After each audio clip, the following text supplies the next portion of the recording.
usab o kamanggalay may nato maingon nga dili nato maingon nga nagpaluyo kundi ang nag-una mao ang pribado nga proponent kanang Director Joy Ramos nga mo'y tigbab pag spokesperson naning proyekto. Ang alternative proposal ni Mayor Roman karon congressional candidate Tammy Osmeña mauman ang bus rapid transit.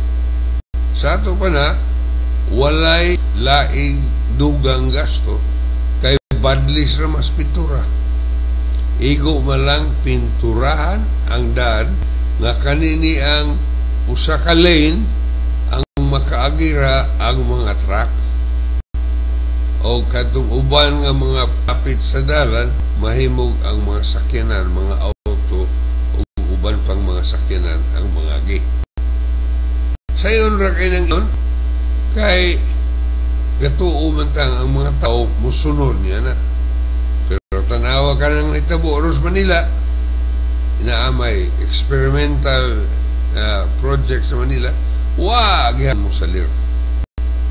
Now, ang MRT mas barato, ang BRT, ang Bus Rapid Transit, mas barato lang kay sa LRT. Ang light rail transport gapasbot nga mag-agi sa release sa train ang mga sakyanan. O kanang mga release sa train kinhangan man nga suportahan og simento nga pathway o rail line. So dako kayo kanang gasto, dako kayo ng pagsimento na ng mga agianan. Ang bus rapid transit why gasto in terms of infrastructure kay naa naman ang kadalanan. Ang problema na lang ug unsaon pag-enforce. But one way or the other, nganong magdali man ang sudad sa Subo magpili og bag-ong mayor. Ang termino sa mga konsehal sa siyudad Subo hapit na mahuman. Ang probinsya magpili og bag-ong gobernador. Ang mga congressmen sa South, si Tony Cuenco nga nagdali sa bahay na ning rapid rail transit, ang di naman siya mudagan balik, di naman siya makadagan. Sa Norte, si Raul del Mar, dili naman makadagan. O niya, si Eddie Gullias, mukadagan pag usa ka termino, ambot lang kung doon na bay kontra oha.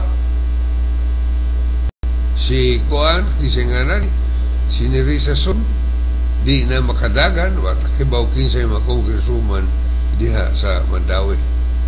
So, balikon ko pagpangutana, nga man, nga gadali man kamo. Nga man, o sa may inyong gidalian, nga inyong intrahan kaning proyekto nga $600,000 US, 50 billion pesos. What's the rush?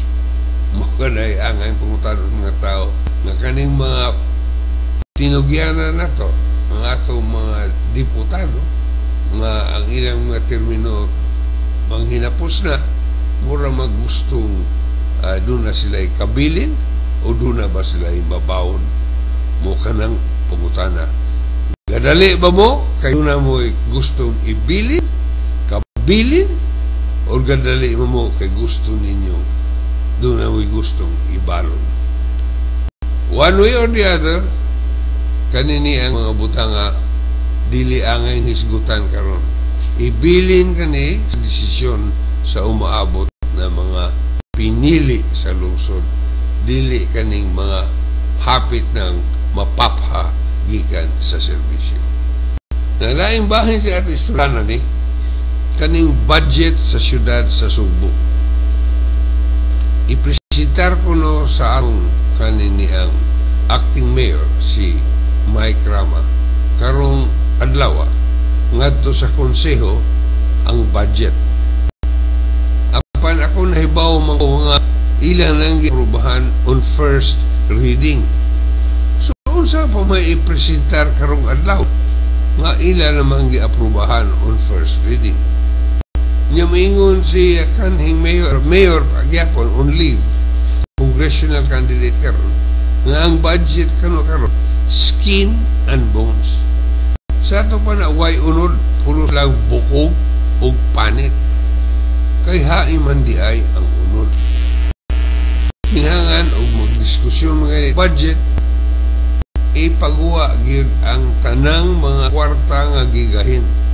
Kung ang pagpadagan sa syudad sa Subo, kung ang mga serbisyo nga atong ihatag sa syudad sa Subo, sa mamulumulupyo din una sa tanan sa ospital nga sa syudad sa Subo, kung kanang na ang mga butanga maigo na nagpanit o bukog, skin and bones, haiman gamita ang unod. Haiman gamita ang unod. Sa ato pa na, para sa ato mga pumupuyo sa syudad sa Subo, skin and bones ra, panit ra bukog, haiman ang unod, tuwa gigamit para pagbayad sa atong utang. Laing bahin lang, laing adlaw na itang maghisgot niya na. Kaya giatubang pagko o briefing. May muduol na karon og sa kabuan nga suwat ko sa atong kanini ang mayor sa syudad sa Subo, nangayo ko og briefing. Ay ingon sila sa periodiko nga ila ko nagaan og briefing. Panggahapon, gi-interview ko sa mga reporter, o ngayon ko nga wa pa gayoy briefing nga nilutaw. Mura manig lipat-lipat. Lipat-lipat, kay mingon silang ilang tagag-briefing, unya hasta karon wa pa may briefing.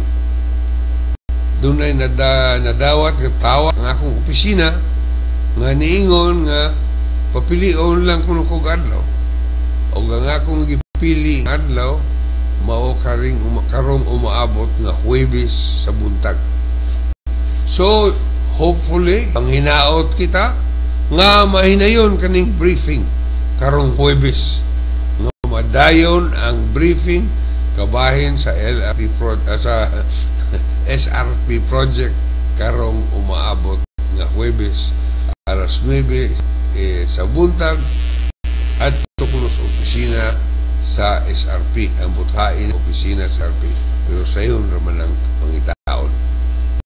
Mukha na mga kaigsunan ko, huwato na to ang briefing sa SRP, o paghuman niya na mga usab ta briefing gikan kay City Treasurer Oliva kabahin sa mga budget sa syudad sa Subo. Mukha na'y husto nga paagi sa mga tao nga gustong magpapili nga ato usang susyon at sination usan nato og unsay atong mahimo og unsay atong mga problema. Wala ka na for this morning, dili na natin maghisgot og nasyonal kay lubog man sa guys sila dito. Igo na lang atong subayon ang naitabo diri sa syudad sa Subo. Daghang salamat kanina.